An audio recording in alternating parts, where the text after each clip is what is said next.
오늘 말씀은 해피 타이거 피거 목사님께서 해주신대. 설교 제목은 하나님의 곱셈. 주제 성구는 사도행전 16장 31절 말씀이야. 함께 읽어볼까? 응. 우리 친구들도 큰 소리로 읽어보세요. 시작. 주 예수를 믿으라. 그리하면 너와 내 집이 구원을 얻으리라.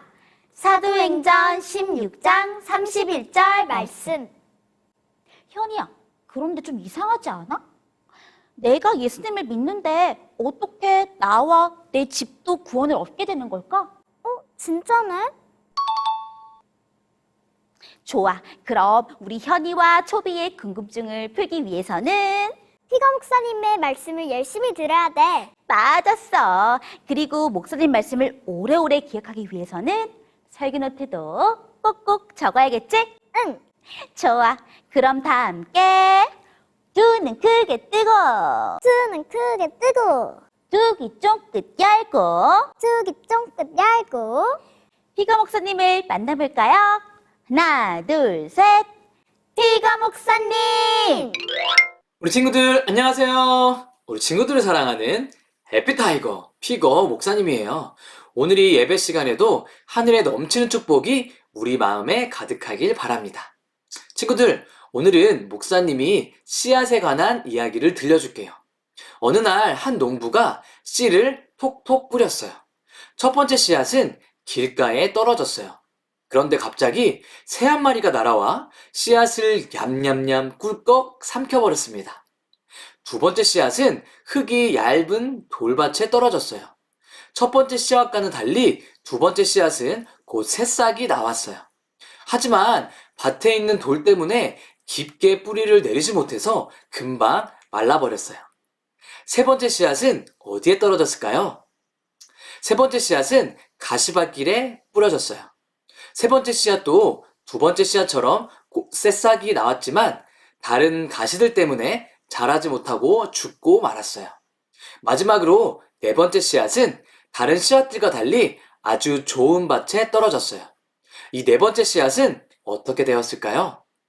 네 번째 씨앗은 무럭무럭 잘 자라서 30배, 60배, 100배의 열매를 맺을 수 있었습니다.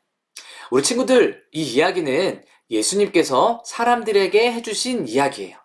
그럼 이 씨앗의 이야기에 담긴 교훈은 무엇일까요? 씨앗은 좋은 밭에 심어야 한다. 아닐까요? 다른 씨앗들과 달리 좋은 밭에 떨어진 네 번째 씨앗만 열매를 맺었잖아요. 딩동댕, 맞습니다. 소리가 말해준 것처럼 씨앗은 좋은 밭에 뿌려야 해요. 그래야 많은 열매를 맺을 수 있거든요. 그런데 이 이야기에는 또 하나의 교훈이 있답니다. 두 번째 교훈은 하나님의 말씀에 씨앗이 심기면 곱셈의 축복을 얻는다입니다. 여기에 나오는 농부는 바로 예수님이에요. 그리고 농부가 뿌린 그 씨앗은 하나님의 말씀이에요. 그렇다면 땅은 무엇일까요? 농부가 예수님이고 씨앗이 하나님의 말씀이면 땅은 우리들의 마음 아닐까요? 네, 현이가 말해준 대로 땅은 바로 우리들의 마음을 의미해요. 먼저 흙이 없고 딱딱한 길가는 마음이 딱딱하게 굳어져서 하나님의 말씀을 듣지 않는 친구들을 말해요. 이렇게 하나님의 말씀을 받아들이지 않는 친구의 마음에는 말씀이 자라지 못해요. 그리고 흙이 얇은 돌밭에 뿌려진 씨앗은 뿌리가 깊지 않기 때문에 하나님의 말씀을 들으면 기뻐하지만 조금이라도 어려운 일이 생기면 금방 포기해버려요. 가시밭길에 뿌린 씨앗은 가시와 같은 걱정과 욕심들로 인해서 더 자라나지 못하고 떠나는 친구들을 가리킨답니다. 끝으로 흙이 많고 영양분이 풍부한 좋은 땅에서 자란 씨앗은 말씀을 잘 듣고 순종하여 예수님을 닮아가는 친구들을 말해요.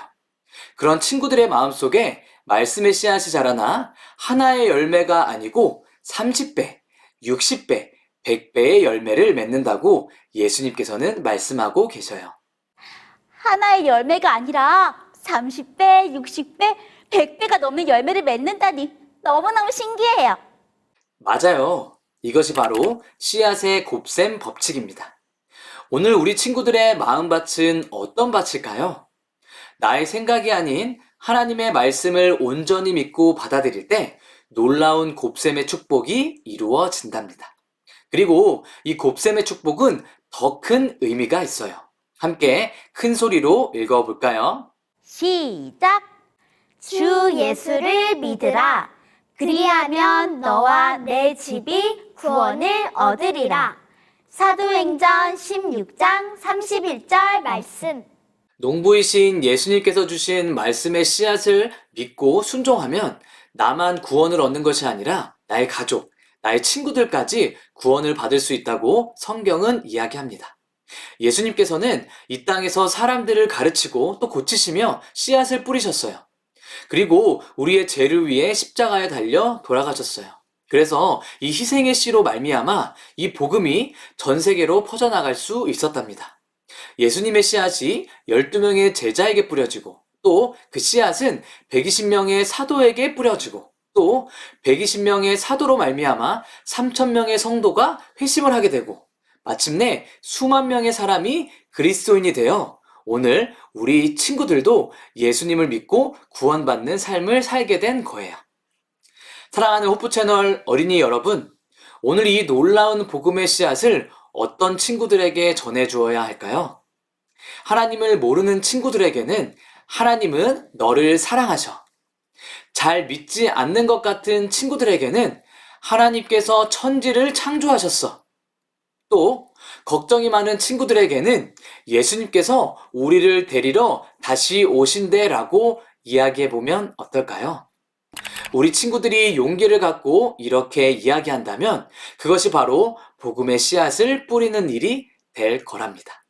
그리고 우리 친구들이 하나님의 말씀의 씨를 뿌리게 될 때 하나님께서 곱셈의 열매를 맺게 하실 것이랍니다. 우리 친구들도 모두 100배가 넘는 열매를 맺기를 목사님도 기도하겠습니다. 사랑의 아버지 하나님, 예수님의 희생의 씨앗을 통해 우리가 예수님을 믿게 해주셔서 감사합니다. 오늘 우리도 우리의 친구들에게 예수님의 씨앗을 뿌려 30배, 60배, 100배의 열매를 맺도록 인도하여 주세요. 예수님의 이름으로 기도합니다. 아멘.